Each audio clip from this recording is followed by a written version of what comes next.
পার্থক্যটা হচ্ছে এই যে যেটা এখন আমি বললাম আর কি, জিয়াউর রহমানের আদর্শ হলো মধ্যপন্থী ইসলাম। ইসলামী মূল্যবোধ আপনি জানেন, আল্লাহর উপর গভীর আস্থা ও বিশ্বাস স্থাপন করেছেন তিনি।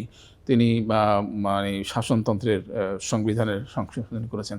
ইসলামের একটা মধ্যপন্থা তিনি মানে আবিষ্কার করেছেন। তো এখন এই মধ্যপন্থাটি যখন সময় অতিক্রান্ত হয়েছে, যখন আওয়ামী লীগের মোকাবেলা করতে গিয়েছে বিএনপি, তখন দুটি ফ্যাক্টর, পাশ্চাত্য ওয়েস্টার্ন মানে আমেরিকা এবং ইউরোপ, এবং পরবর্তীকালে বাংলাদেশে যে লেফট ফ্যাক্টর, এই লেফট ফ্যাক্টর তাদেরকে মানে ওই বামের দিকে নেওয়ার চেষ্টা করেছে, বিএনপিকে বামের দিকে নিয়ে চেষ্টা করছে। এবং এখন যে একটু বাম ঘেঁষা মনে হয় মানে মানে বিএনপিকে, কারণ হলো এই যে বাম রাজনীতি তারা এখানে নেই। তো বামরা মানে যারা মানে বামধারার বুদ্ধিজীবী, তারাও এখানে নির্ভর করতে চান, এবং তারা যেহেতু আওয়ামী লীগের অনুপস্থিতি রয়েছে সেখানে তারাও এখানে একটু ইনপুট দিতে চাচ্ছেন।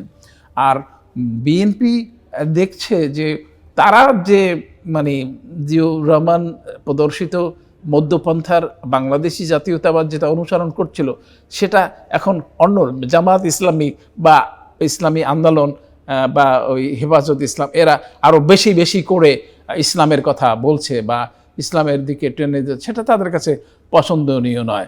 কৌশলগত কারণে যেহেতু মানে ইসলাম একটা কম্পিটিশনের বিষয় হয়ে দাঁড়িয়েছে, এখন বিএনপি চাচ্ছে যে তার একটা প্রগতিশীল রূপ বা প্রগতিশীল বৈশিষ্ট্য মানে প্রমাণ করতে। আবার জামাত ইসলামীরা তো আবার খুব মজার কথা, জামাত ইসলামীও আবার সেই যে মানে তাদের যে ট্র্যাডিশনাল ইসলাম, সেই ইসলাম থেকে মানে একটু উদার বা একটু এদিকে সরে আসার চেষ্টা করছে।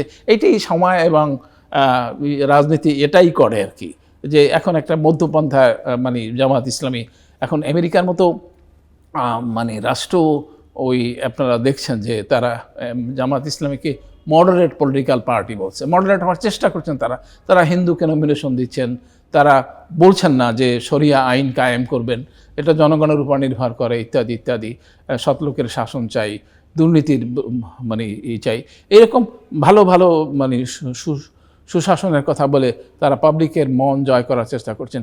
এই যে 11 দলীয় যে বিভেদটাও মূলত মানে এই রকম, এটি একটি ক্ষমতাগত, আপনার সর্বশেষ যে খবরটা আপনারা জানেন যে মানে ইসলামী আন্দোলন চরমনের পীর সাহেবের সাথে তার একটা দ্বৈততা, একটা দ্বন্দ্ব চলছে।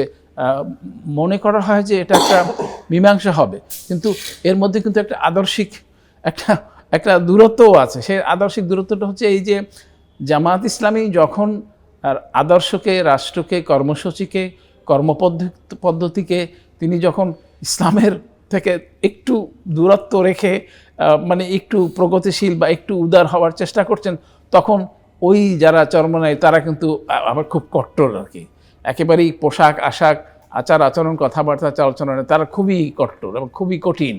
তো সেখানেও একটা দূরত্ব আছে। আমার মনে হয় যে সব কিছু মিলিয়ে এই দূরত্বটি হয়তো সৃষ্টি হয়েছে, এবং আমার মনে হয় না যে অবশেষে বিভেদটা কমে আসবে বলেই মনে হয়। একজন রাষ্ট্রবিজ্ঞানের ছাত্র হিসাবে মনে হচ্ছে যে এখন শেষ মুহূর্তে যদি চরমনাই মানে পিছু টান দেয়, তাহলে তাদেরই সর্বনাশ হবে। তারা একটা বেকায়দায় পড়েছে। পরে যেটা দেখলাম যে 11 দলের তারা মিটিং ডেকেছে, 11 দলের এক দলও তাদের আহ্বানে হাজির হয়নি। সুতরাং তাদেরকে হয়তো একটা মানে কম্পালশন বা একটা বাধ্যবাধকতার মধ্যে এসে একটা কম্প্রোমাইজে উপনীত হতে হবে।